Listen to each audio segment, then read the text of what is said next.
Welcome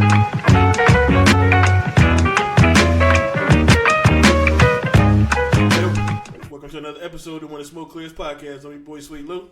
And I'm your host, B. Reed. What's good, Reed? Nothing much, man. Waiting on my stimulus check, man. Yeah, you trying to get this 1,200? I'm trying to get this 17, man. I need to cut my check, man. Hey, look, I'm telling you, man. Look, everybody talking about this quarantine right now, but when the stimulus pop up, everybody gonna be out in these streets. I don't know, man. They trying to lock things down, man. They ain't letting niggas move around like they used to. They are. People are already getting stir crazy right now, and then you bless somebody with. Look bad at somebody with 4 kids, you know what I'm saying? And they married, that's an extra 4 G's, bro. They about to go out here and turn up. You thought Little Rock was turned up for a little bit of quarantine parade. Everybody gonna be in the streets. Yeah, that's crazy that they blessing these with money, but you can't go nowhere. They got a line outside of Walmart. You know what I mean? You gotta be VIP to get in Walmart now, bro. People out here with their families, bro, going into Sam's Club just to get out the house. You know, they ain't buying shit. They just out here shopping. Yeah, this corona, man, a lot worse than you predicted, man. Yeah, man. I mean, I don't think it is a lot worse than I predicted. I don't really think that. I think the media hyped it up so much. You know, people really scared. You know what I mean? We didn't see this much news about the swine flu and other things that affected the world and got people sick and got people dying and stuff like that. You know what I'm saying? Shit like that. Like you didn't see the type of how you put it, you didn't see the type of, news that they're doing now on that kind of shit. You know what I mean? Yeah, man. I think the biggest part about this is not the disease and stuff like that. It's always just that this thing is easily passed to everyone, and that's the biggest problem, that it goes to, like, you can pass it and people can get it like twice. That's the biggest thing, is like you can get cured of it and then go back in public and get it again. So it's hard to stop something that you can catch over and over again. So it's hard to quarantine. Yeah, and that's what I'm curious to see, though, because it's like, things are starting to calm down. You're seeing a lot of states are starting to plateau, and no states are really spiking. Going up. Numbers are not going up anymore. They're starting to, plateau or come down a little bit. But is it going to be one of those situations like, in a month or two, everybody thinks it's all good, we can go out and stuff, and then the shit start happening right again. You know what I mean? Yeah, that's kind of what happened in China, I believe. I think it plateaued a little bit, and then everyone started going out, and then it popped up again. So, I don't know, Well, man. they also say China lying about their numbers, so we don't know what the hell's going on over there. Shit, it's funny they were making all that thing about what was going on in Italy and the deadliest day in Italy and stuff like that. Right. The U.S. has surpassed that. Tenfold, and I almost feel like I'm hearing the same news about that. Man, and it was funny too, because I was listening to a little radio show, and they were talking about, like, if China would have let us know about this, when they found out about it, instead of giving I think it was like a month and a half delay.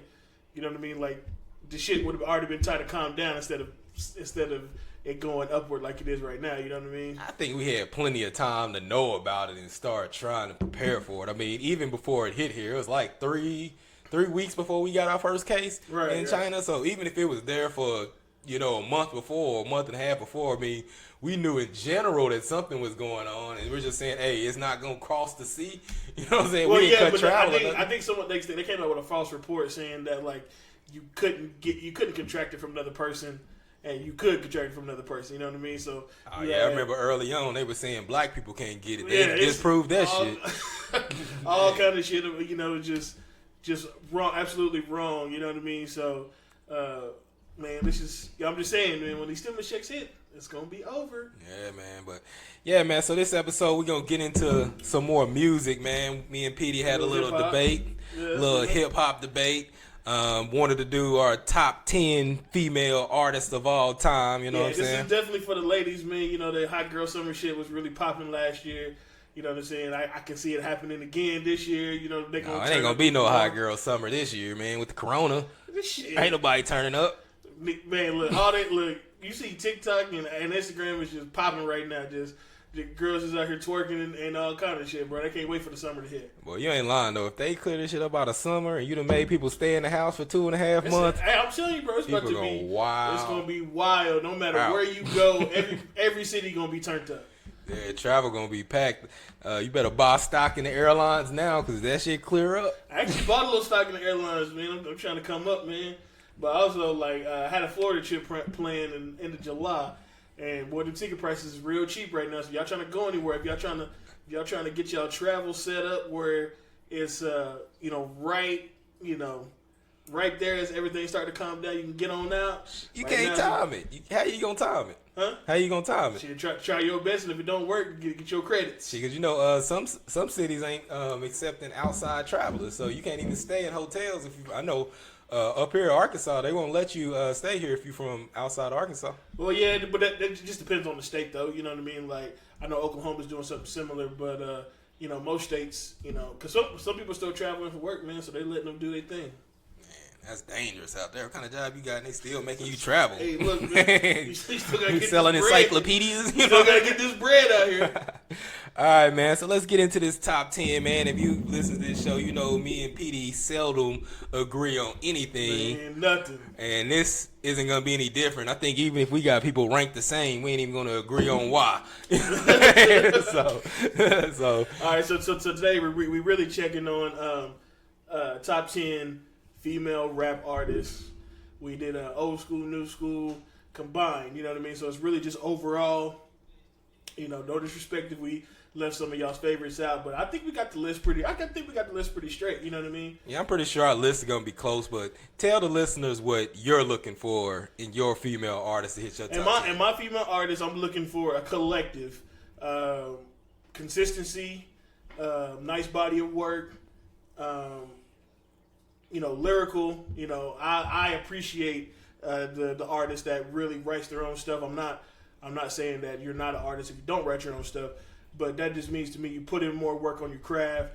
So I respect that a little bit more. So you'll probably rank a little bit higher. Hits aspect, culture aspect. Just kind of like the overall like artist. I'm not saying you got to have all of that, but at the same time you had to make a difference. Like you can't just come in, just because you got a nice flow doesn't really mean much. You know what I mean? Like Young M.A, for instance. She has a nice flow. You know what I mean? She didn't make my list, though. You know what I mean? She ain't did no album. She ain't did no got albums. She doesn't have any hits. She got some street hits, don't get me wrong. But, she hasn't really... We haven't really seen what she can do. You know what I mean? But that doesn't mean I don't respect her as an artist because she's super dope. Yeah. But I just haven't seen enough for her to make this list at this point in time. You know what I mean? Yeah, so my list, this is probably going to come into effect early. I didn't count no mixtapes. It's only studio albums on my list. So anybody that got a mixtape, so if you only got one studio album, that's all I'm counting. I ain't counting your mixtapes. Okay. They don't count. So are you counting the hits off the mixtape though? Not really. Because they still climb the charts though. You're right. They do. They top the charts. Okay. But I need a total body of work. You know what I mean? I won't disagree with that. I won't disagree with that. Don't get me wrong. I like the hits though. Look, a hit is a hit to me, no matter if it's on a mixtape or an album. No, I agree with that. You know what I mean? But I'm saying, like, with that, you also have to have a studio album. I prefer a couple studio albums. We had this discussion, but I lean heavily toward lyricism. You got to be kind of saying something, because when I listen to music, I listen to lyricism. So some people gonna be left off. Like a Cardi B don't. Even though I like listening to Cardi B, sometimes she wouldn't make my best of all time because Cardi B did not make my list too, and I'm gonna tell you why, man. I listened to the gangsta bitch music, right? Thought it was just basic, mediocre, right? And then you come out hard on your album, which lets me know you don't write your raps. Well, she's pretty much said she don't write it. No, but I'm not taking nothing against her. But I remember the conversation we had about Freeway and about where you make your first. Raekwon and Chef. That first album, she made it. She did a collective. I mean, she got some hits on that thing. A lot of radio play, climbing charts. She'll be able to tour off that album for 2 years, right? But she put herself in a position where she may not be able to compete, or she may not be able to get to that level again. Well, I will say one thing about a person that doesn't write their own raps. They do have more versatility because you can get another writer. That's true. And I'm not saying that to shit on them, because you look at somebody like Bow Wow. Right. If you say Bow Wow style kind of dried up because he had the Brat writing for him. So then you go get another hot writer like T.I. Yeah. T.I.'s the new hottest thing out. You have T.I. write your album. Now, damn, you back on. You got some hits again. But that's where, because you had the Brat write for you early, right? And don't get me wrong, Brat's on my list. You know what I'm saying? She got bars. She's lyrical. She did her thing on her stuff, right? But if you don't go get that artist that's hot and available, then you kind of fucked yourself. You see what I'm saying? Because you have her, she's legit, she's writing, she's got you at a certain level. Yeah. If that person like a T.I., he may be hot, but if he don't give you what he's doing, you know what I'm saying? But typically they will though, because that counts towards ASCAP, that counts towards that's you true. know what I'm That's saying? true. So you want that. Even if I write something for you, I really want it to be hot, because if they get hot, I can eat off that forever. You know, That's true. That's making true. a hot song like Cardi, that's cool. But if you're not actually writing it or producing it, you ain't really eating off of it. So you really want him to be as hot as possible, even if you get credit for it or not. Okay. You know, one of the best people to do that is Dr. Dre. You know what I'm saying? When Dr. Dre do an album, he would do the beats, but he would have other people write for him. Yeah, for sure. Whoever is The hottest person on his label Yeah. will be the one that write for him, and you can actively see, because he raps just like that Just person. like you can tell Snoop wrote a lot of the Chronic. You know what I'm saying? You know can what I'm see saying? who wrote those rhymes, because he sounds just like that. But that's a different. Well, I'm just saying in general, you want, as a writer, I want you to be hot. I want you to be successful. I want you to go I number get one. you on that. What I'm saying is, like, Snoop and Dr. Dre is kind of a bad example, because I'm not Bow Wow and T.I. not tight like that. You know what I'm saying? Because remember back in the day, some of them was like, yo, I might write you something kind of nice. Yeah. But the high shit is gonna be on my album. You feel me? But that's one of the low key things in hip hop that people don't talk about. Some of the hottest writers may never even put out their own solo. That's true. That's true. It's always odd when like a person like, because most writers are writers for like singers. You know, most singers don't write that. It's like odd when singers write their own songs. Yeah. Like that's a natural occurrence when you start talking about singers. In rap, it's a little different. You know, they want you to write your own stuff. That gives you the respect or whatever. But most people don't write. You know what I'm saying? They just sit there in the cut and, you know, I mean, they don't do this own performance. Like Neo was a writer way before he started singing. And then if you're successful, you're like, oh shit. So that's why writers, when they become successful, it's like crazy. You know what I'm saying? Like Beyonce. Yeah, they're going to give you a record deal just off top. Like, okay, you're writing hits for everybody else. Yo, let's put you on the mic, because you can sing too, so you might as well reap the benefits off of that too. So I can see that. Like Rocco used to make a lot of songs for people, but he was never as successful as the songs that he made for people. Right, that's you true. Know what I mean? Hey, some people are best behind the scenes. You know what I mean? Like, you know, just Shit, like, I would prefer to be the writer, man, because you know when you're just a performer like Cardi B, you get most of your money off of tours. You got to do all that touring to keep your money up. But you're not actually getting money. If I'm a writer, I can write you a hit and eat off that one song. That one song. You know what I'm saying? Yeah. As opposed to, and that's one thing. But let's get into this list, man. But you're proving my point though, because with Cardi, like I said, I would count 5 hits off of that one album. Yeah, might be more than 5. Let's just say 5. I can name 5 right that now. Right? Hot. That's what I'm saying. So it's like she at that level where it's just like, she could tour off that album right now for because I don't know if I can say, would you call that a classic album? Yes. Okay, so you call it a classic album.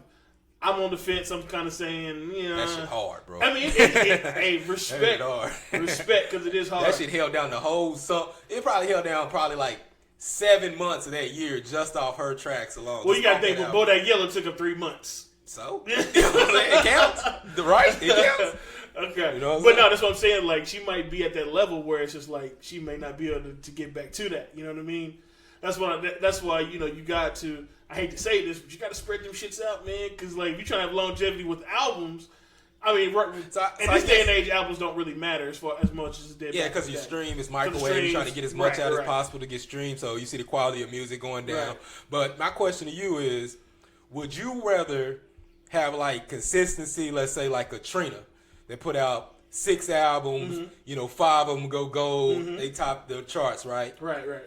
Or would you rather be like Lauryn Hill and just put out one super hot album that you wrote, everything on there, and that shit go sell 8 million records and 4 Grammys or whatever? Because you're going to eat off that album no matter what, because you get the rights off that every time it's played, the royalties, everything. Man, that's tough. And Trina might not act. I think Trina got ASCAP awards, so she might have been a bad example. Because that's tough because the Miseducation of Lauryn Hill is a super dope classic album, It's a full album. What is it? What, 18 songs? Hold on, man. Let's not give too much away. Let's get into our rankings, man. We doing too much bro. All All right. Let's pop it off with number 10. We'll start off with number 10. Who is your number 10 on your top 10 list? All right. My number 10 on my list, you know what I'm saying? This might just be a favorite of mine. Okay. You know what I mean?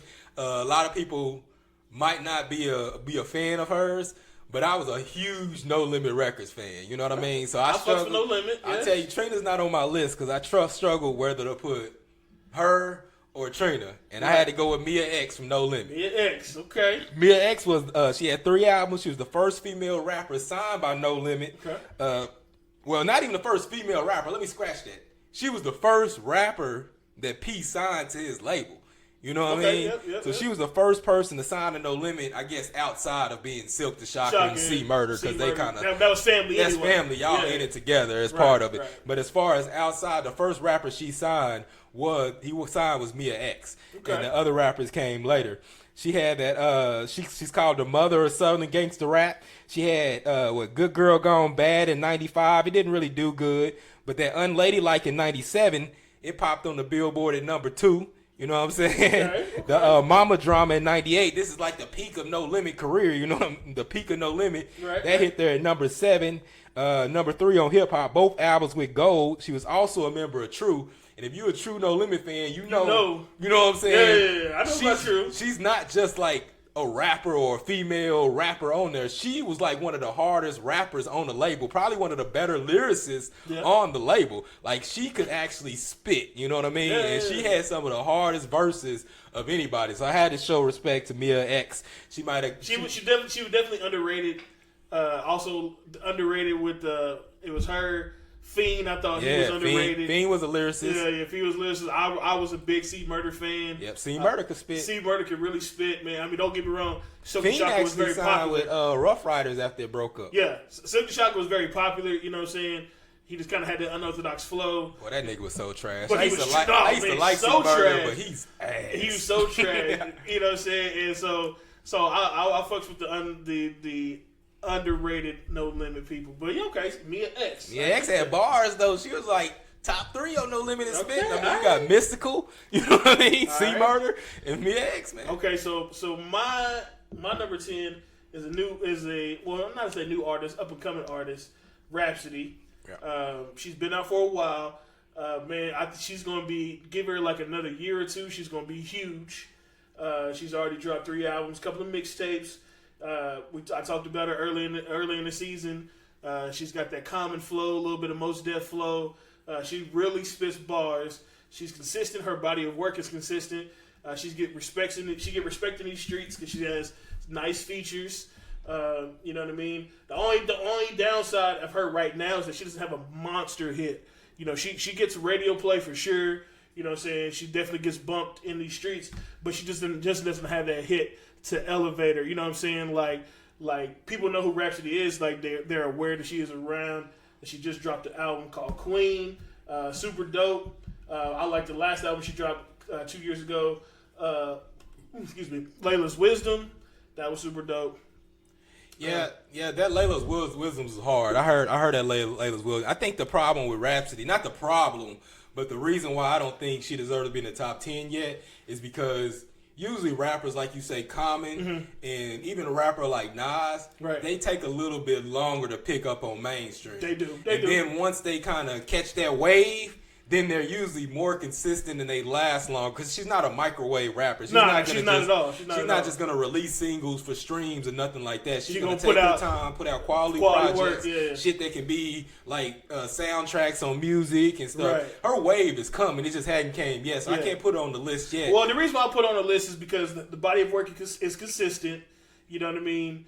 And it's quality work. Yeah, it's quality. It's super dope. Super dope work. You know what I mean? And if you listen to her and you know who she is, you know she has bars, and nobody's really fucking with her. I'm talking about just bar for bar. Only person I really put above her that's out right now is Nicki.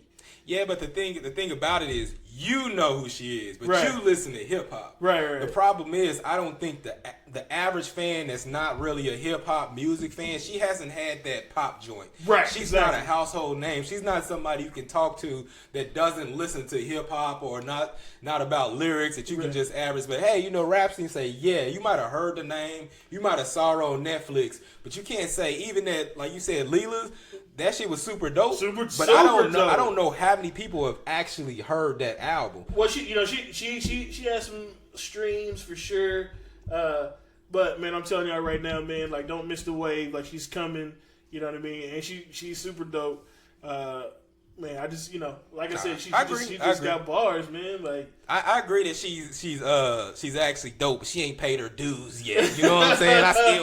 I got other people that's above her. She gotta pay her dues. Right. You know what I'm saying? All right, so who's your number 9? Number 9, man. I gotta go to legend in the game, all with pure respect, multi-talented. Okay. You know what I'm saying? Laid the groundwork for all these whippersnappers to be out here rapping. You know what I mean? Right. Young Queen Latifah, the queen. Man, I also got Queen Latifah at 9, man. Just out of pure respect for the queen, man. 7 albums though. Even though I know, which is crazy because people only know her from acting. Yeah. You know what I mean? But she low key dropped 7 albums without even, you know what I'm saying? No, she was dropping albums while she was on Living Single. You know what I'm saying? She was so battling people, but you know what I'm saying? Doing battle rap. Man, she's in legendary movies like Juice. Like she makes appearances everywhere. But she is multi-talented, man, because like she went from rapping to acting like that and was still doing them at the same time. And singing too. Singing too and putting out quality music. You know what I'm saying? So I had to put the queen on there earlier. On there, number 9. I wish I could put her up a little bit ahead, above the 9. But most people just know her from acting, so that's kind of... that's not really a downside, but it's like when we're talking about music, you know what I mean? Like, well, I got her at 9 because some of my rankings do, like, a lot of it's like what I like, what I listen to, what I know. Right. But I think whenever you're doing a top 10 greatest list, you have to add in, like, album sales, charts and stuff like that. And unfortunately, she came in a time where it wasn't popular to be a female rapper. Even though she was one of the most popular female rappers out, she wasn't selling records like people are selling records now. But one thing she did is she did bring in the making people aware of women's a lot of things happening to women. Man, she was doing that shit before it was cool. Really standing up for the ladies out here. Just telling everybody to put the respect on the ladies like they're supposed to, and not only that, standing up for the black folks as well, like, just saying to talking about unity and just every, you know what I mean. She was just very proactive in the community. Yeah, she was signed in 1989 by Tommy Boy, and she had a 20-year career of 7 albums. 20-year career. Now those 7 albums between 89 and 2009. Yeah. You know what I'm saying? That's crazy. You know what I'm saying? That's a lot. You know what I mean? She put in a lot of work, and that's in between doing major movies, the sitcom, so she's been very, very active. Very active. Her debut album was All Hail the Queen that was released in 1989. Yep. Her big single was Ladies First, Nature of a Sister. She was like linked with Naughty by Nature for a long time. They did a lot of work together. She was kind of linked to a lot of people, but Naughty by Nature was definitely one of them. And like I said, man, and that's why I respect her though, because it's like some people, they go away from rapping once they start acting. Yeah. You see it so much. You seen it with LL Cool J.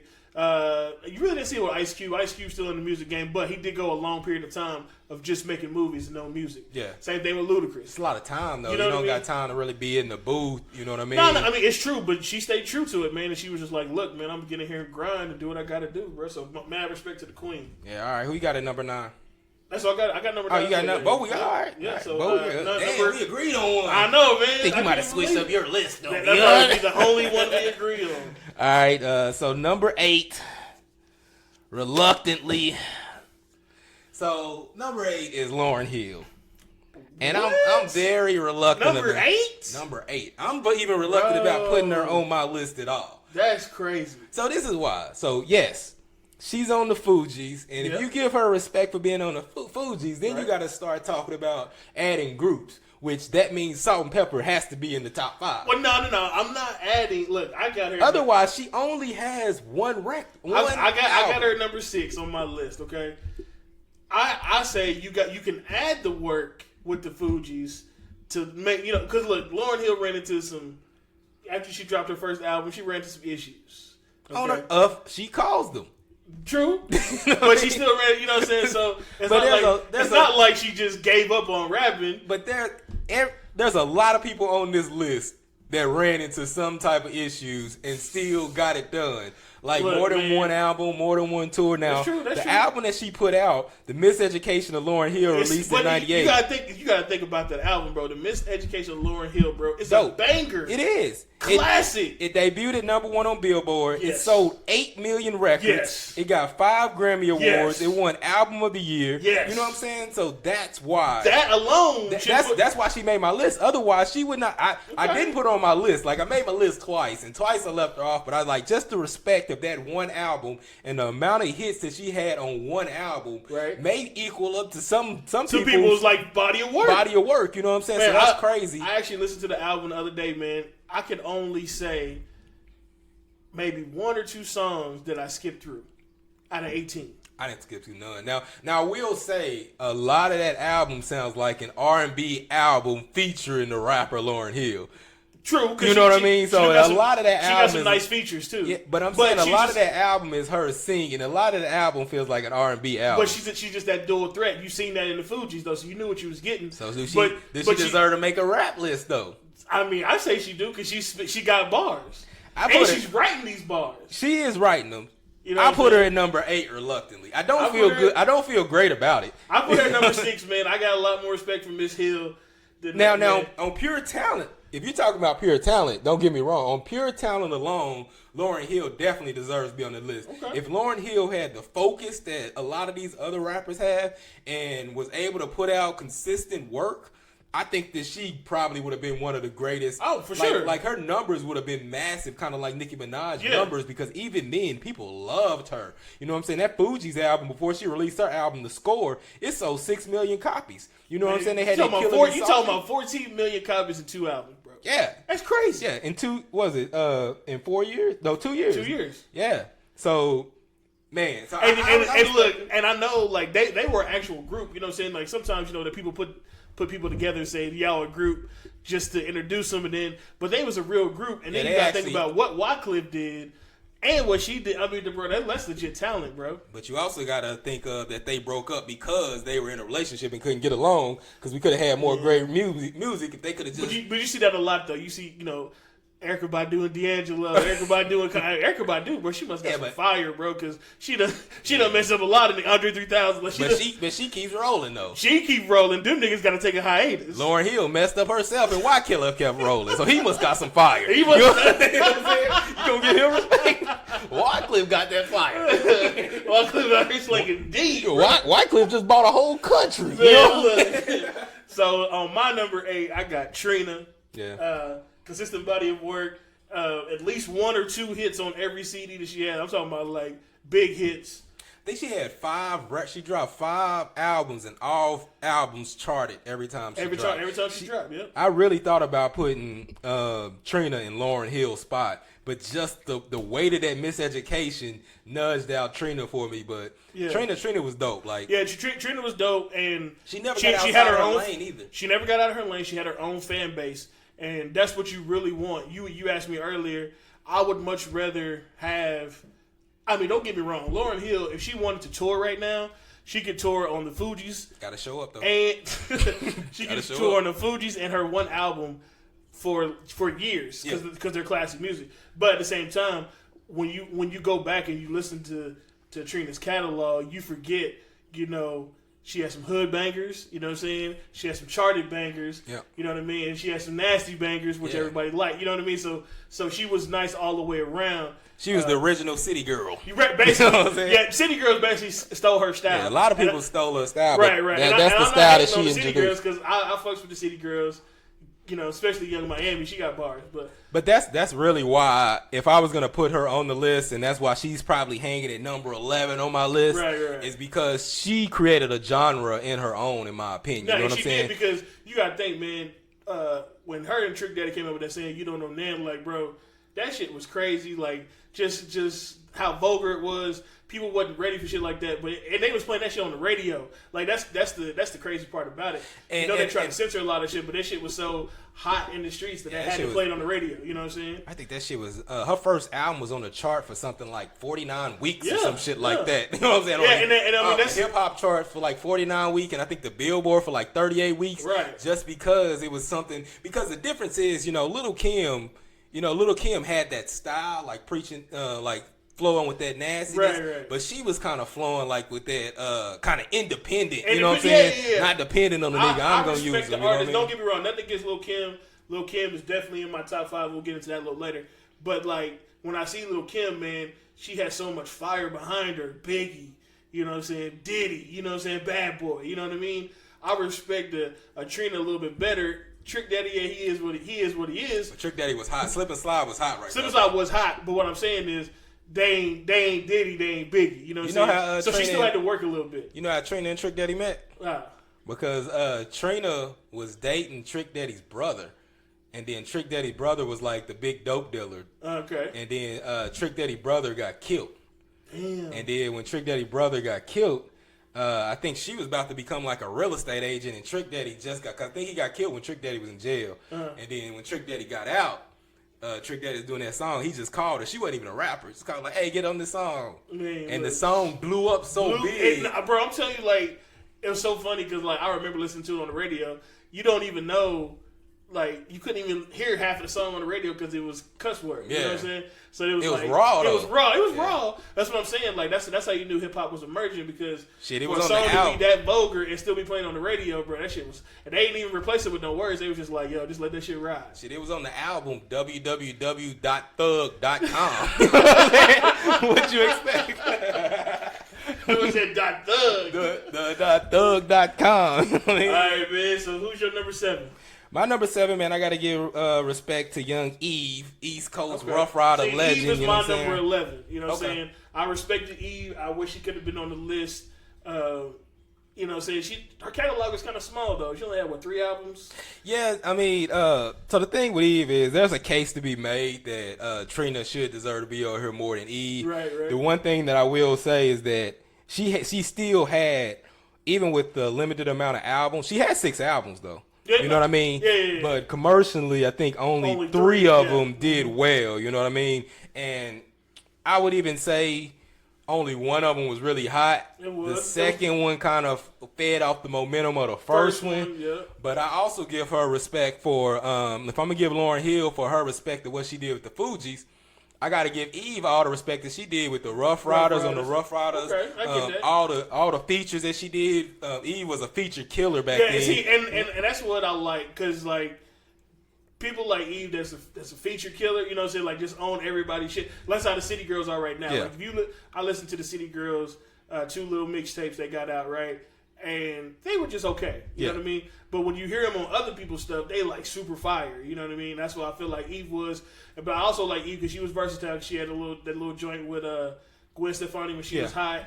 But you know that's the kind of the thing about Eve is I think Eve kind of did that first album thing. Yeah. Like that first album was so fucking fire and so fucking hot, and it came right at like the starting peak of when Rough Riders was kind of on. You know what I mean? How they did it was you got DMX, then you got the Rough Riders, and then as soon as Rough Riders over, then you got Eve. Yeah. And then she was like with that hype. On that first Rough Riders. Not saying that her album wasn't good, it was very good. But it was definitely 50-50, the album good, and 50% of how hot Rough Riders was. But it had that same feel, though. That's the thing about it is it all had a certain type of energy that they was putting out with the X album, the Rough Riders, even the Locks album. But that Rough Riders album, I don't think the Locks released the album then. I think they were still on that contract. But that Rough Riders album, that first Rough Riders Ride or Die, she had 3 joints on there, so you knew she was pushing them. And anytime you had her, Locks, DMX, and Drag On, you knew it was gonna be fire. Right. You know what I mean? And so then you went into her album, and then her album had that same feel as what you was getting from DMX and what you were getting from that Rough Riders volume. Now the thing is she kind of went down with the emergence of Swiss Beats, and what I mean by that is they kind of got, it's kind of like what happened to Cash Money and Lil Wayne. Okay. you had that run, but you kind of get tired of hearing that same sound. Mm-hmm. And then Swizz Beatz is coming into that way where he's trying to commercialize his music. So then when you get to Scorpion, that album goes platinum. But when you listen to it as a hardcore hip hop fan, is the reason why you probably like the first album. Mm-hmm. Now you hear this one, they're trying to soften her up. You know what I'm saying? Make her more you got Gwen Stefani on the album, and even when you get the hard cut with the locks and drag on, it still kind of sounds soft. Right. The storytelling is kind of like a version of what you got from her first album, Let There Be Eve. So it fell off, but commercially, she still sold well. She went double platinum on her first album. She went platinum on her second, and her third went gold. So I mean, I gotta give her respect and put her at 7. Now, the two funniest things I found when doing some research, and you already know that she messed with Stevie J. You know what I mean? Yeah. So when Mess with Stevie J on the first album, she had that song "Got a Man" because she's happy she got Stevie J. You know what I'm saying? On the second album, she just shit no Stevie J the whole time. One of the skits, it's got to be a real skit, the 3-way where a dude is calling her trying to get her to talk to Stevie J, and Stevie J says something, and then she's like, "I know you didn't call him with this thing on the phone and hang up." Damn. You know what I'm saying? And then the second interesting thing about that Scorpion album is somehow she got. Swizz Beatz got her to put both his girlfriends on the album. Man, put Mashonda and Alicia Keys on the album. But Savage, Eve, my number 7. Now Eve got her a billionaire, so she ain't worried about Stevie J. Yeah, she just make money for fun now. But even though, man, she still hop on a feature every now and again. Every time she hops on a feature, she still kills it. You know what I'm saying? One of the best in hip hop. And she's a pure rapper. Like, when I first saw Eve, it was her spitting. It wasn't no gimmicks. It wasn't nothing. Right. Like, she started off on Aftermath with Dr. Dre. You know, he's about spitters. You know what I'm saying? It didn't really work out there, so then she went to the Rough Riders.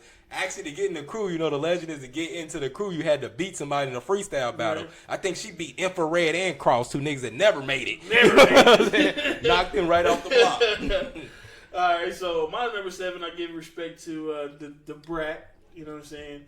I got the Brat on there. I like the Brat, man. The reason why I like the Brat is because you seen 2 different versions of the Brat. Yeah. You seen, you know, the 90s version, baggy jeans, bandana, flannel shirt, you know what I'm saying, just spitting bars, just because that's what the style was at. Yeah. Then you seen the 2000s, the Brat, the sexy, you know what I'm saying, got Tyrese on the hooks. Yeah. You know what I'm saying? She came out with 2 solid albums. You seen her in dresses and shit, which never seen her ever in life. You know what I mean? So, consistent. She had 4 albums. They're all consistent body of work, good body of works. First female solo act to go platinum. I got the Brat on my list too. I got her at number 6, so just one step above yours. But yeah, man, she was the first female solo act to go platinum. Second overall, Salt and Pepper went platinum, but that's a group. You know what I'm saying? Yeah. So, Funkdafied 94 went platinum. Funkdafied had a bunch of bangers. They said Jermaine Dupri wanted to make her the female Snoop. That's why she used to dress like that. Okay. You know what I'm saying? Right. Jermaine Dupri was infatuated with Snoop, obviously. Man. You know what I'm saying? Hey, look, man.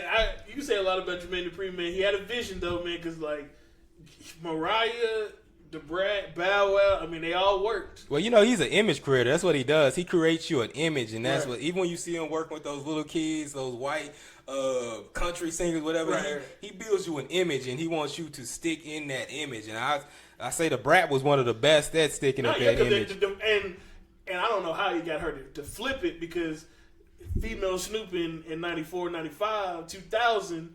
Well, she kind of sexy, you know what I'm saying? She kind of had to. She was beating bitches with rum bottles. You know what I'm saying? She had one incident where she beat a chick with a rum bottle, and I think she got off with a misdemeanor. Then she came back and beat a chick with a rum bottle and got like 3 years in the joint. You know what I mean? 4 years on probation. So had a bit of a temper. You know what I mean? His formula works, man. And that's why I got it number 7. Number 6, I got Lauryn Hill. We already talked about that. Yeah, and I already talked about my number 6 is the Brat. Let's move on to number 5. You're number 5, man. Number 5. I know this is going to be a hot debate. Okay. Number 5 is Foxy Brown. Oh, damn.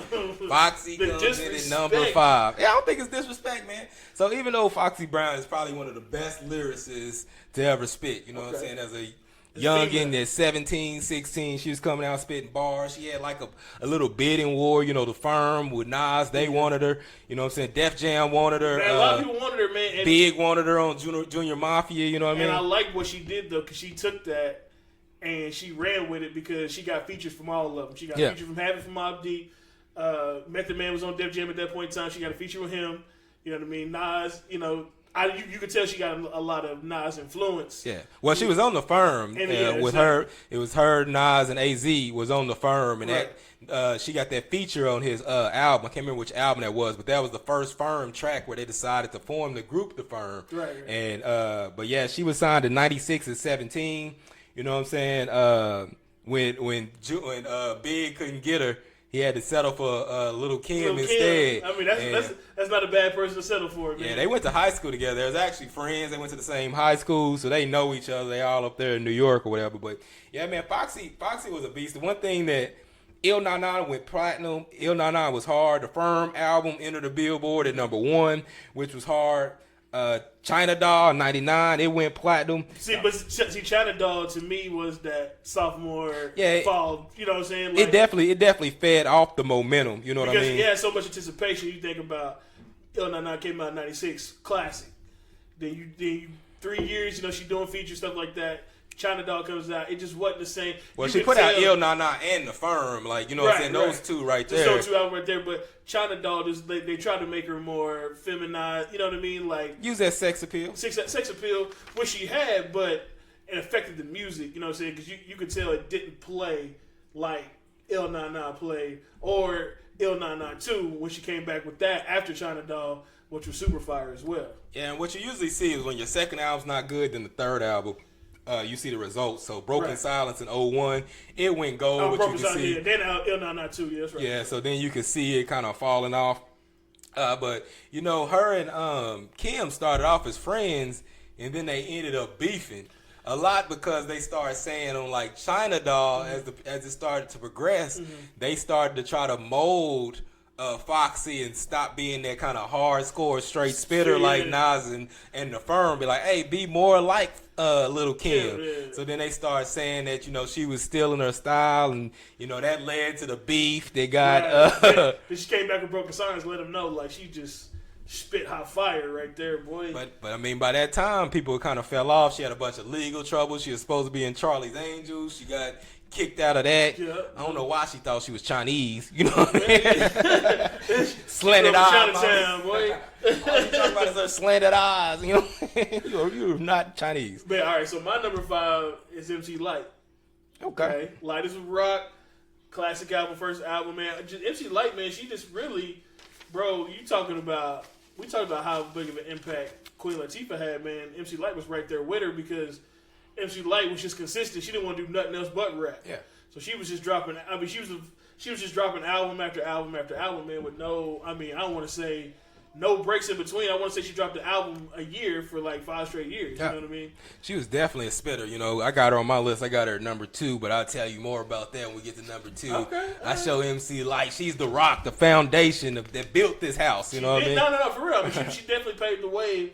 You know, I mean, Queen Latifah had a little bit to do with it too, but you got to think MC Lyte came out before Queen, and just showing that females can spit. I mean, I know you had Roxanne Shante, but she really didn't put out no album though. You know what I mean? Yeah. She just really had a couple of joints that was cool, but MC Lyte was the first one that came out with some albums that was just like, yo, I can do it just like the guys. You know, what I mean? Better than the guys. You know what I mean? She can spit. You know what I mean? So for real. So my number 4, right above Foxy Brown is Lil' Kim, man. I think their careers are closely tied together. At one point, Foxy said the only one that she can even look at as a female rapper and say that, you know, they're on the same level is Lil' Kim. And she said if anybody says they don't have that person that they look at and they think about all the time when they're making their music, then they're lying. And Lil' Kim was that person for Foxy. Right. Now, I will say personally, I like Foxy Brown as a rapper more than Lil' Kim. Right. But I think Lil' Kim, as far as in the industry, had more success than Foxy Brown. So that's why I ranked her at number 4. See, I got Kim at number 4 too, but I also got Foxy at number 3 because, like I said, I fight for, you know, Kim. I mean, I fight for. I mean, and I don't want to take anything away from Lil' Kim. I want y'all to know, like, she's the real deal. But like I said, she had Diddy behind her, she had Bad Boy behind her, she had Biggie behind her, Junior Mafia. You know what I mean? Foxy Foxy had him. She had Nas behind her. She had AZ but was hot. But she wasn't part Biggie, of the crew though.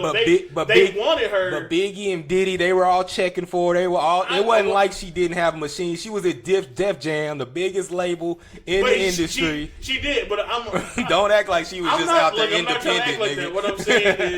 What I'm saying is like Kim was with Bad Boy. She was the clique. Everybody wanted Foxy. Foxy just chose to go to Def Jam and do it on her own. Yeah, she did have she did have some features from those guys and everything like that. But she just kind of used a good situation in her favor. I feel like Kim had the upper hand with the advantage because, you know, you got Big on Junior Mafia trash.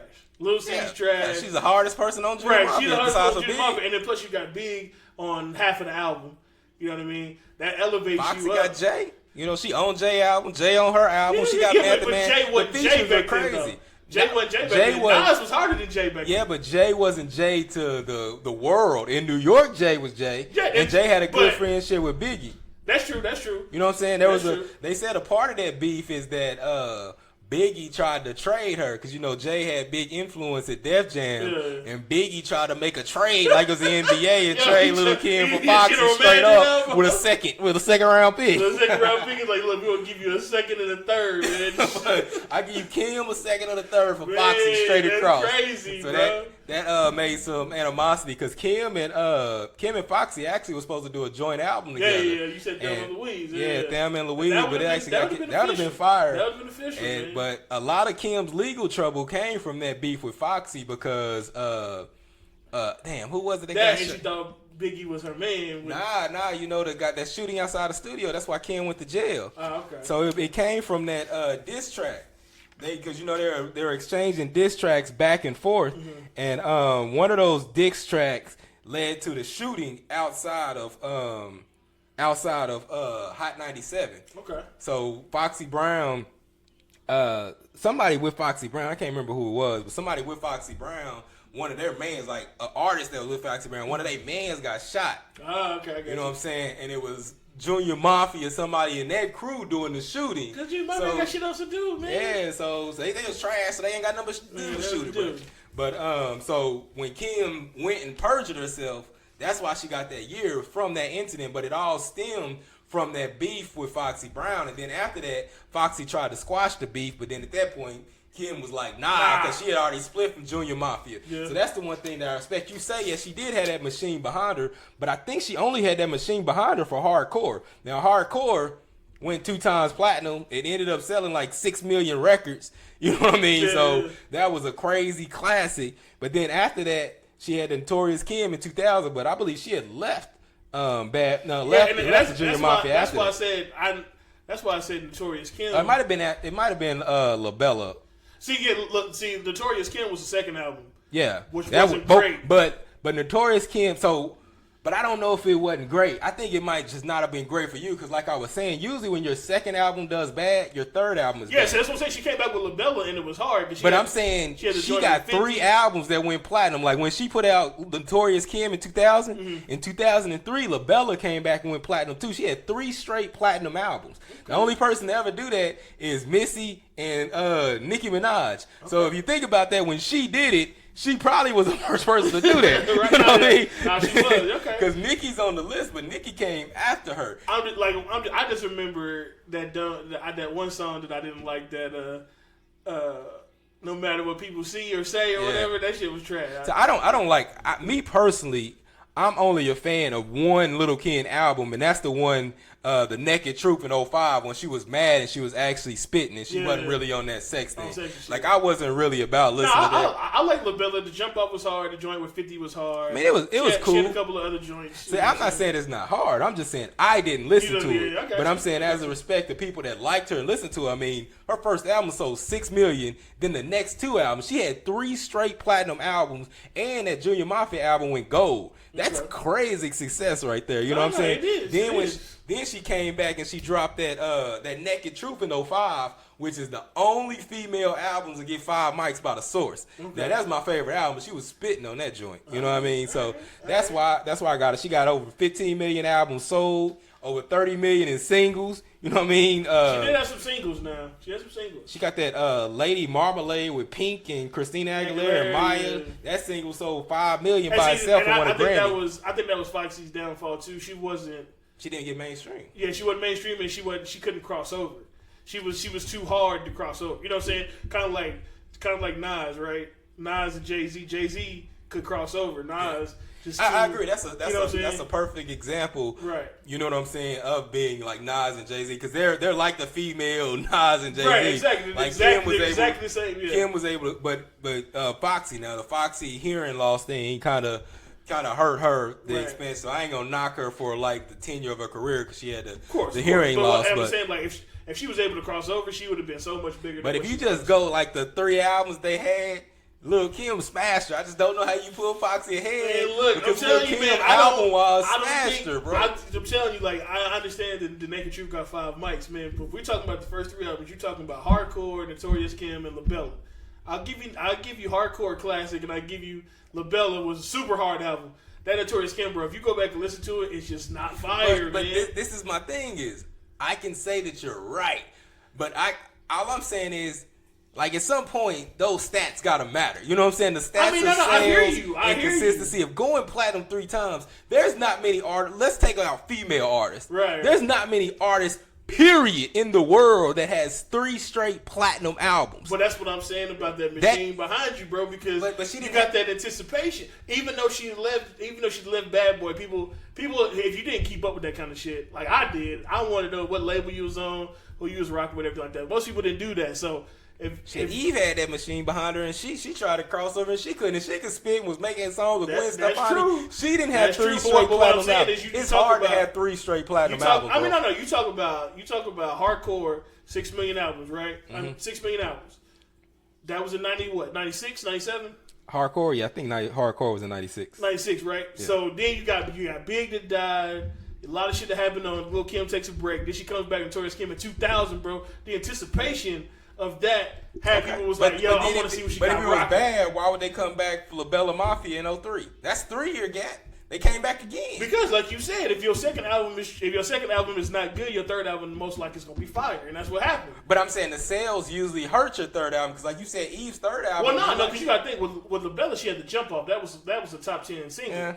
You know what I'm saying? Then she had to join with 50. That was another top 10 single. All I'm saying is you need to give Kim some respect. I'm giving Kim respect, man, but I'm rocking with Foxy, though. Kim has better numbers than probably most male rappers in the industry. That has to account for something. Foxy does too, though. No, she doesn't. No, she doesn't. Out here. Foxy out here with these average ass numbers, man. You know what I'm saying? Foxy Monty Ellis, man. she ain't Curry. She cool to watch. You know what I'm saying? She at least Chris Bosh. Nah, she a fan favorite. You know what I'm saying? She can hoop. You know what I'm saying? Wasn't shit after the knee injury. All right. Man. So that you got Kim, you got Foxy at number 3, right? Foxy at number 3. All right. So I got Kim at 4. My number 3 is Nicki Minaj. Okay. All right. Nicki Minaj is my number 2. Yeah, and before I even get started, there's an argument to say that Nicki Minaj could be number 2 or number 1. That's true. Because the shit she's doing. I mean, I don't think she's better than Missy. The numbers that she's putting up is crazy. It's like crazy. She's putting up Drake numbers. But you got to think about, like, Kim is trying to reach what Missy has accomplished. I don't know. Because Kim got 4 platinum albums. Okay. You know, all 4 of her albums with platinum. Okay. She sold 50 million records. Okay.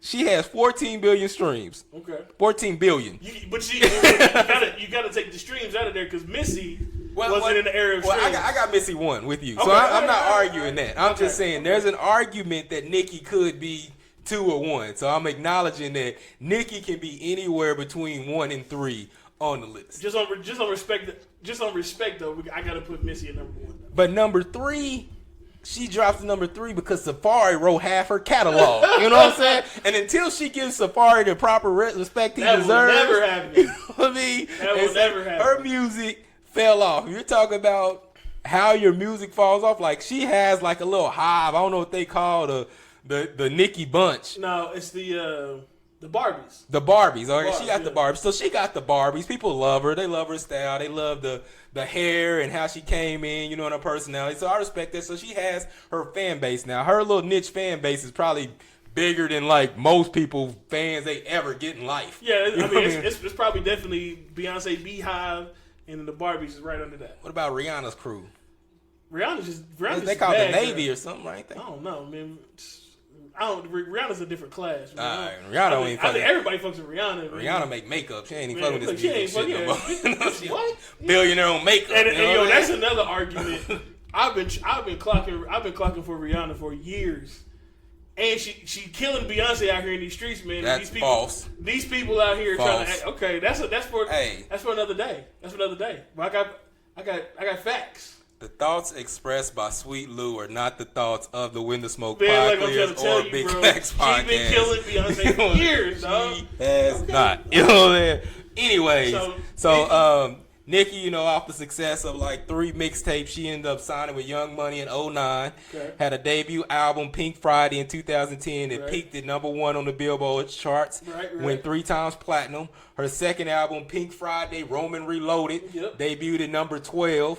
It went platinum. I think it eventually became #1. Yep. The Pink Print went platinum. Queen in 2018 recently released, debuted at #2 and went platinum, even though it was trash. She has the most Billboard Hot 100 entries among all women in any genre. She has the most top 10 singles among any women in Billboard in hip hop or R&B.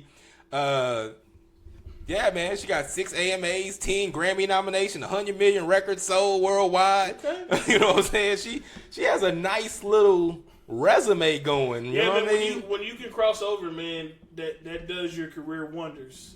She's the first female artist to have 7 songs on the Billboard at the same damn time. Yeah. You know what I'm saying? So it's like first female rapper to win a Grammy in 2012. When you can rap and then do a pop song, you know what I'm saying? Taylor Swift is living proof of that. Going from country to pop, back and forth, you know what I'm saying? And you can jump on a rap song every now and again, you know what I mean? It's just like, it just does wonders for your career, man. So yeah, shouts out to Nicki, man. Even though she was bitching about being #2 when Queen came out, she was like, #2, I should be #1. Yeah, well, who was it that cheated? Cardi B, wasn't it? Nah, somebody else she was mad at. Travis Scott. Travis Scott, she was saying something about his streams or what he was doing or how he packaged it. I think Travis Scott did something like gave out a free CD at the concerts or some shit that. It was some funny trick because Jay-Z does those funny tricks too to get his streams, get his numbers up. It wasn't like a CD. It was like, I want to say a T-shirt and then you got like a free stream. It's something like what he was doing, but it wasn't like related. They weren't buying like the album. You know what I'm saying? Whatever they were getting, it was counting as album sales, but it wasn't album sales. But I mean, not that Travis Scott needed any help. I mean, yeah, but I mean, I think Jay-Z started that when he did that Magna Carta shit on Sprint. Yeah, when he did that Sprint Magna Carta, Magna Carta, you can get Tidal and get Magna Carta for free. Yeah, but like you can download Magna Carta. Everybody downloaded it to get Magna Carta. His streams went up to 100 billion first week. First week, everybody 600 million for the first 30 days. Yeah, so that little trick that he pulled. But yeah, I got Nicki, man. Arguably, she could be #2, #1. She could. I'm not gonna lie about that. I don't really listen. I listen to Nicki when she's like rapping with Drake, Wayne on hip hop songs. But like on her album, when she started doing that anime funny voice type shit, that shit annoys the fuck out of me. Man, they say she been doing that shit ever since she was like freestyling in ciphers and shit. That shit annoying. I mean, I respect it because it's her own style. You gotta recognize it, gotta notice. I will say when I first heard her, like when she first came on Lil Wayne, it got unique. But now it's just kind of annoying. I also don't like how arrogant she is. Like, I just don't really like Nicki Minaj, but I give her respect. What she's doing, she's the female Drake. I mean, I like Nicki. You know, I was hating. I didn't like how people was disrespecting her when Cardi B came out. Like Cardi B was just gonna take over. You know what I'm saying? Like, man, I've been respecting Nicki out here in the streets, man. But I mean, she ain't. It's unfair because Nicki don't got a writer no more. She broke up with Safari, so she can't make those hits she was making before. Because Young Safari ain't on there no more.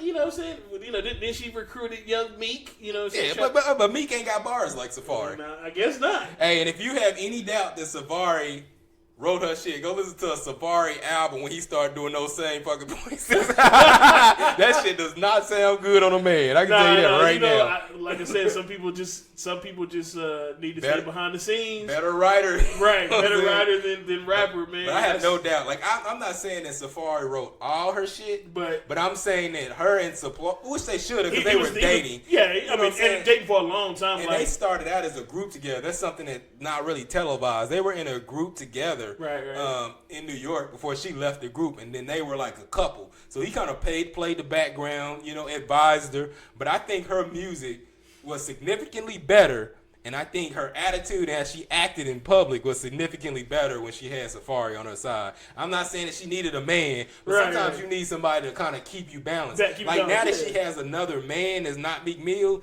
you don't see her, like, she wilds every now and again, but she's kind of cool. You know what I mean? Yeah. So maybe she needs a relationship to be stable. If you listen to, I want you to go back and I want you to listen to the Breakfast Club interview with the Full Force. Okay, yeah, right? I remember Full Force. That's who they were signed to. Yeah, they broke it down, man. They were saying, like, Nicki was doing those voices when she was freestyling back in the day. She created that whole joint. But, which was funny, they first wanted to put her in a group with one of their nephews. I can't remember his name, but the dude didn't want Safari in the group. You know what I'm saying? Hey, and Nicki stood by and was like, "Yo, Safari, my man." You know what I'm saying?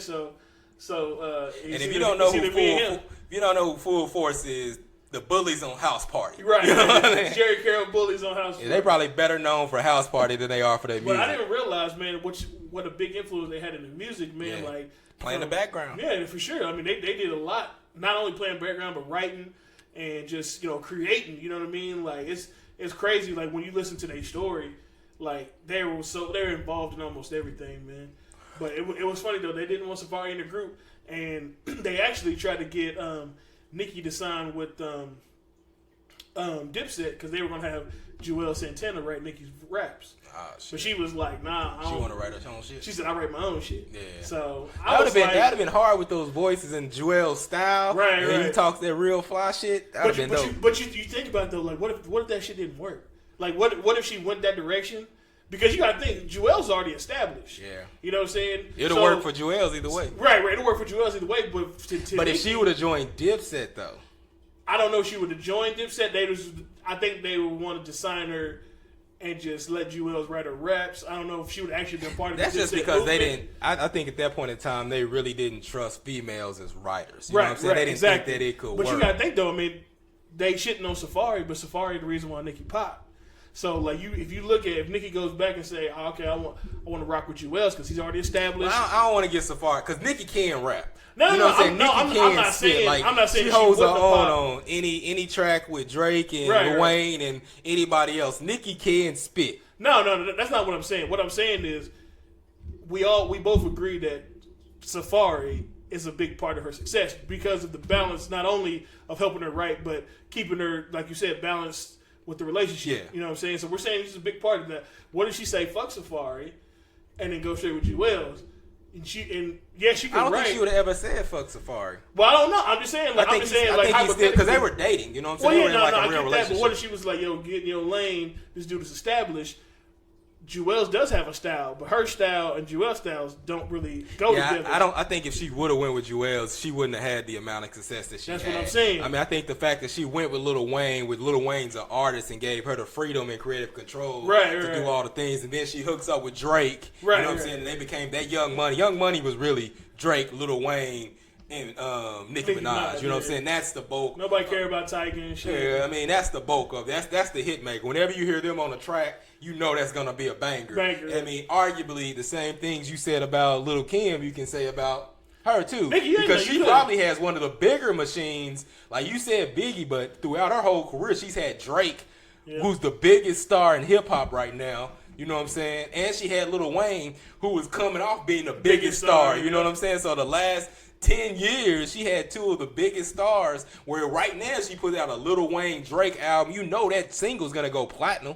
You know what I'm saying? You know it's going to chart. You know it's going to stream. It's just going to inflate your number with whatever you do with them. If they do another Young Money album with them three, that goes double platinum. I like how she stuck to her style, though. You know what I mean? Like, she didn't let them heavily influence her too much, or she didn't have them on her album too much. You know, she wanted to Yeah, on her album. So that's Right. the thing. Like it was like she kind of wanted to stand her own, but it was probably some contract issues with Baby too. You know what I mean? Yeah, you know, Baby, you know, he ain't gonna let everybody just you know, he want to make sure y'all fulfill these 10 album deals. You know, Yeah, what I mean? 10-hour deals for $500,000. $500,000, man. Look, bro, you know how much money he's made off of Drake, bro? That's crazy. Yeah, but I think he's out of that deal now, though. He had a deal, but he dropped 10 albums. Yeah, but you know, he didn't get 10 albums. I mean, 10, I see what you're 10 saying. bodies of work. Yeah, but you know Drake what I mean? Drake got his money though. But He that's did. what He off touring and shit. That's what my nigga Drake said. I don't really do percentages no more. That nigga Baby got me like that.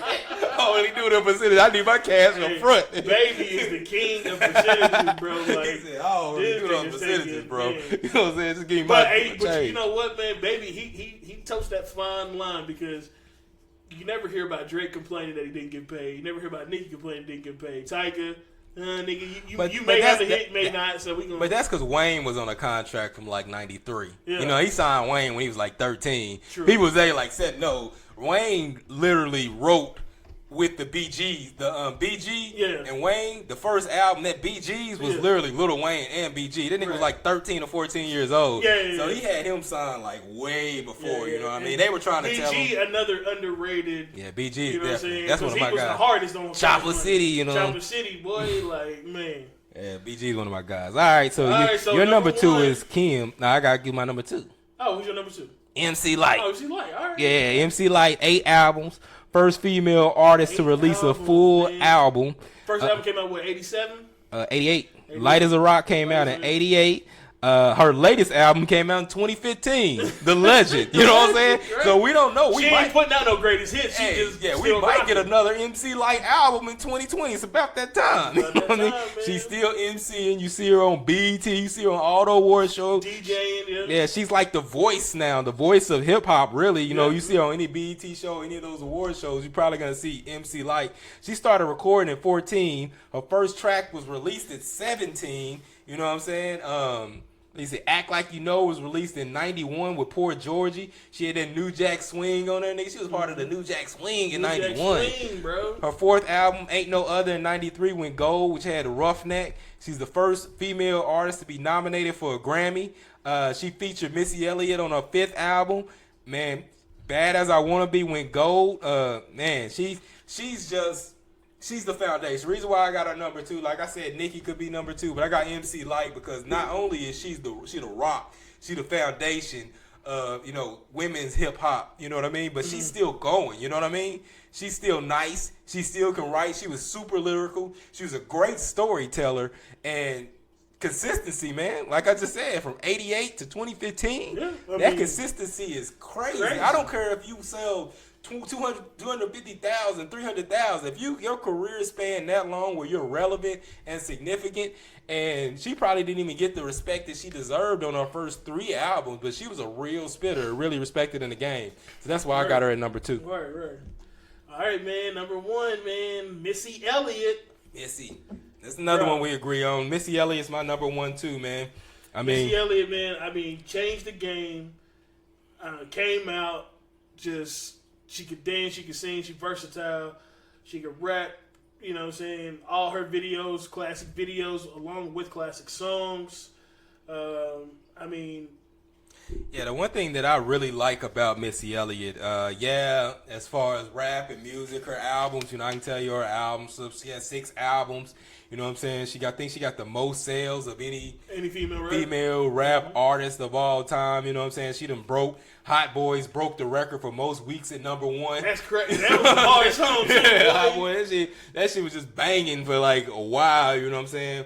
But yeah, her solo album Super Duper Fly was highly anticipated in 97. It came out, debuted at number 3, the highest debut of any female. You know what I mean? So I think she has 4 or 5 platinum. I think she has 5 platinum albums. 5 platinum albums. She's won 4 Grammys. She sold 30 million records in the U.S. alone. Best-selling female rapper in history in 2017 Billboard charts. First female writer inducted in the Songwriters Hall of Fame. That's crazy. That's crazy right there. She wrote and rapped on Raymond Simone's single, you know what I'm saying, 93. If y'all into that type of shit. But yeah, like I love her because she was one of those people that were working in the background, and she was really influential in changing the sound of music in the 90s and early 2000s. The late 90s, early 2000s, before she even dropped her album, she was very influential in changing the sound of music, you know, with the Aaliyah album, the Genuine album, her, Timbaland, and Magoo, and producing, writing. She wrote, like, a total second album. You know what I mean? Like, she just did so much. And then when she got in the game, she was able to show her versatility. Man, look, she changed the game, bro. She changed the culture when she came out. You know what I'm saying? Because, you know, you got to think, you know, people know Missy now. When Missy first came out, she was real big. You know what I mean? But she could dance. She could sing. She wouldn't let that, you know, stop her, hold her back, bro. It was just like, you know, she always had a great team. You know, man. And she's cool with everybody. Like one thing, like Missy is on all these female artists. Like I'm not sure if she's on MC Light's album but she's on most of the people in here. She's on their album, so she don't have any beefs with any females. She support all females. When I went to that what was it, Essence Fest, Queen Latifah had a 30-minute set. Of course, 20 minutes of it was singing. Right. You know what I'm saying? But she brought Missy out. You know what I'm saying? Missy did her whole show. Like, so she's cool with so many different people. She's cool with so many different people, man. And you got to think she was responsible for, like you said, Total. You know, she did a lot of work with Ciara. You know, she did a lot of work with Nivea. She worked with Trina on her second album. Trina's second album, she worked with Missy directly. She definitely had her hands in a lot of pots, man. And that's why she's number one for me, because not only is she a rapper, she had so much success as a solo artist, but she also helps other female rappers be successful. You know what I'm saying? She works with them on her album. She tells them what they need. So not only are you successful, but she helps other female rappers become successful. Right. So that's why I got her at number one on my list. And I agree with that 100%. Because you look at Ciara, man. Everybody knows Ciara can't sing. You know come on, man. Don't be hating on Russell's wife like that. Don't be hating on Russell's wife like that, bro. Ciara, you know what I'm saying? She can dance, though. She got that joint with Missy. She can dance. They dance and they grooving. They don't even matter now. Yeah, man. You know what I'm saying? Which you know, they honored Missy, I think, last year on MTV. I was kind of upset that Ciara didn't come out. You know what I'm saying? Because they did like a collage of. It depends on when it was, man. A man was probably in the playoffs. You know what I'm saying? She got to support. You know what I mean? They did a collage of Missy hits, man. It was probably like a 10-minute set because she got so many hits. Yeah, you know, but it's just crazy, man. Yeah, and she got the. Unfortunately, she has the Graves' disease, which kind of limited her, especially on her videos. And kind of the touring, it kind of made her sick. She said at one time she couldn't even pick up a pen and write. That's crazy. It limits her to dancing. It's like a thyroid disorder or something. Yeah, you could tell though because like in her early videos, like the early 2000s, you know what I mean. You would see her a lot in the videos, but as it got to like 2005, 2006, you would see her bringing in more kids and more actual professional dancers because she couldn't do those things anymore. You know what I mean? Like saps all her energy. She can't move and do things like that. But which just made her videos like even more because she worked with a lot of kids. She put a lot of kids on. You know what I mean? So it's just like it was just a beautiful thing to see. You know what I mean? Yeah. It's just I actually think it's big and it's successful as Missy is. If she would have came in the early 90s, she probably would have been bigger. And the reason why I say that is because in her earlier albums, videos still were big. But now music videos aren't as big as when we were kids. You know what I mean? I think when we was in high school is when they was starting to finally come down. Like I graduated 2002, so like 2005, 2006, that's when you seen videos coming down. With the mixtape era. With the mixtape era came up, videos kind of went down. But videos kind of went down. So she hit it perfectly. But you're absolutely right though because you got to think Super Duper Fly. She had that one, and then she had Hot Boys, and I would think she had one more. I can't remember. But like all those videos were super dope.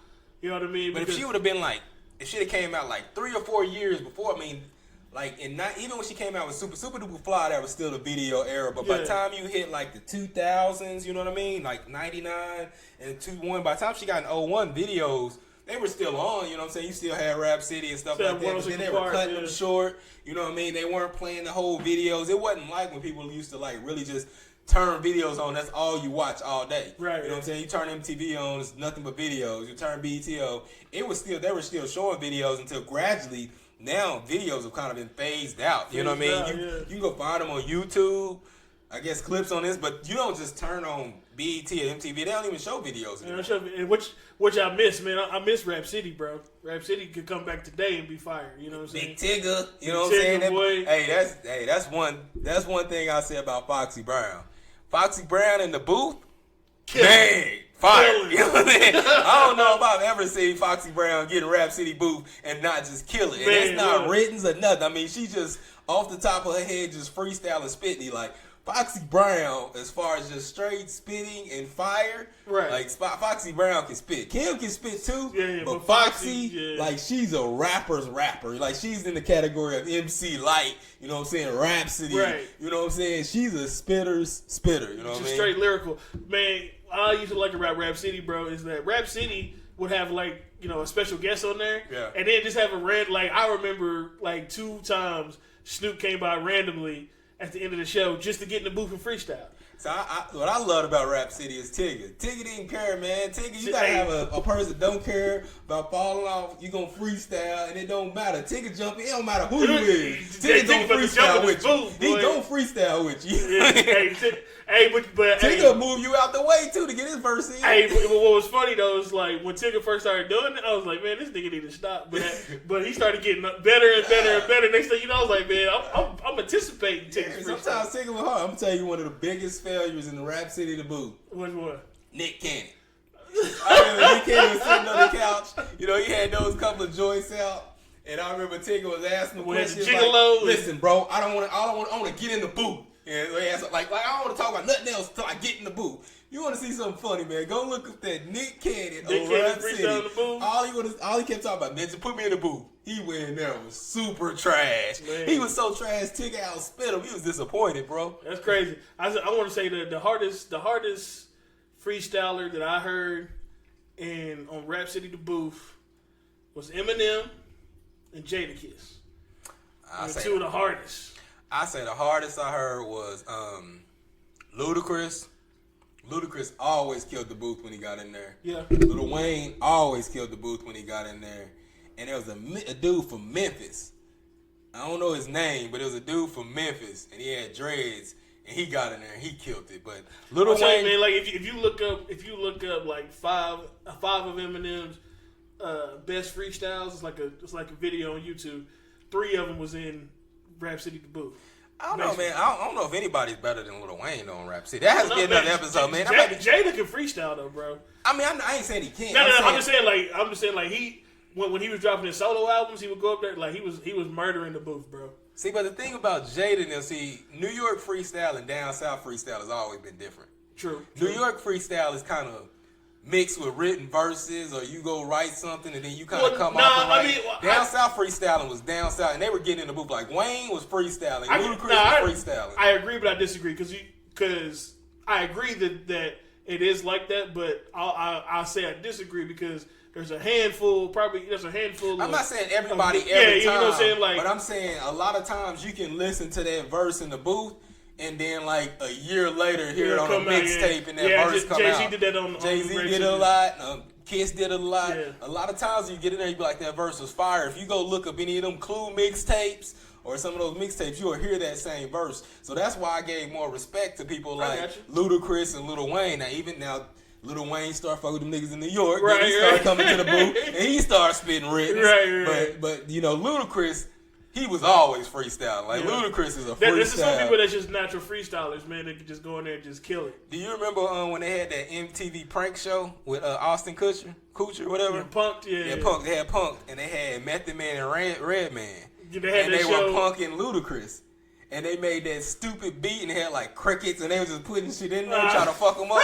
And he spit on that shit. He did. He killed that. He did. Still killed. Like Ludacris could rap on literally any beat. I remember that too. Because at first he was looking, but once he caught that thing, he was on. Yeah, they were like laughing and shit. Then they were like, damn. This nigga about to jump like Ludacris is one of the more underrated. That's what we need to do an episode on some of the most underrated rappers. I definitely think Ludacris we'll have to do the underrated, and then we also have to do the group that had the best takeover. Yeah. You know what I'm saying? Because the biggest debate with that, Diplomat, Rough Riders, No Limit, Rough Riders, No Limit, or G Unit, Dipset. You know what I'm saying? Just or Cash Money No Limit, you know what I'm saying? Like, who had the biggest takeover? Cash Money taking over for the 99 2000. You know the fuck did too, boy. They ran No Limit straight out of business, bankrupt my nigga. Man, you know what I'm saying? P was like, man, I gotta come out with another sneaker, man. Those sneakers were trash. Trash. My nigga had a sneaker with the jersey fit. Your ass laughed right out of class with that. Mad respect to P though, because this nigga not only was rapping, he had NBA tryouts in this thing. Shit, P made the Toronto Raptors. He had. Well, I know he had a couple of 10-day contracts. Yeah, he made the team for the Raptors. P could shoot that motherfucking thing. He got two sons that can ball. That's crazy. They're like big prospects, but P actually made the Raptors. Like he could ball. But that's when they didn't have nobody though. So, nigga, you ain't never make the Raptors. Don't be disrespected. You ever play with the Raptors? They got a hoop on P. Yeah, nigga, P would give you a buck. I seen P hit like 20 straight threes. Nah, he was a hooper though. I was like, this nigga doing NBA tryouts and dropping albums. Yeah. All right, man. So yeah, man. If you look at it, the biggest snub on my list is probably Trina, Remy Ma, Cardi B. But yeah, man. I think we had a good episode. I think man. List, you know what I'm saying? Like I said. The only thing we really disagree on is the Lauryn Hill aspect, and the Foxy Kim could go either way. You know what I mean? They really. I disagree. It could go either way. I'm gonna say that it could go either way. But yeah, man, and then we both have respect for the Queen and MC Light for sure. So. All right, man. Another episode of When the Smoke Clears. You can always check us out at the 2 Smart Network. That's the number 2 smartnetwork.com. Also, check out some of the other shows on there. We got a podcast on there right now where we're doing a roundtable discussion on the Sexy Suburban Dad that features KP and Sweet Lou. You know what I mean? But he has guest hosts, myself, Big Facts, and Marcus from the 2 Smart Dummies on there. We're talking to Wire. You can check that out on the site, www.2smartnetwork. You can also find the Sexy Suburban Dad podcast on Instagram. You can go to the 2 Smart Network, the number 2 Smart Network. Also, be sure to catch out the 2 Smart Dummies, where we do a lot of NBA talk, and Fumble Rooski with me and KP. A football podcast. Where we do a football podcast, man. We're trying to get content for everybody. We got a couple of new shows coming out, a nostalgia podcast that'll be focused on just reminiscing about the 90s, you know what I'm saying? Us old heads like to always go back and talk about old 90s show, like back in my day this shit was good, you know what I mean? It's trash, you know what I'm saying? Talk about a lot of BET and the videos, and you'll get that podcast. That, you know something that they'll never understand, man? They'll never understand TGIF, bro. Oh, thank God it's Friday. That lineup was fire. Yeah, the fire shows like Family Matters, Step by Step, Full House. You sit down at 7 Boy and not get up. World, man, look, they'll never understand that. Not get up till 9:30. Man, I'm telling you, like, for real, that was for straight, it was 7 to 9 every Friday. You know what I mean? And then we also got a couple of female podcasts coming for you. So, man, just stick with us. We're going to put up content. I mean, if this quarantine lasts long, you might have 20 shows coming out. You know what I'm saying? We dropping content every week out here, boy.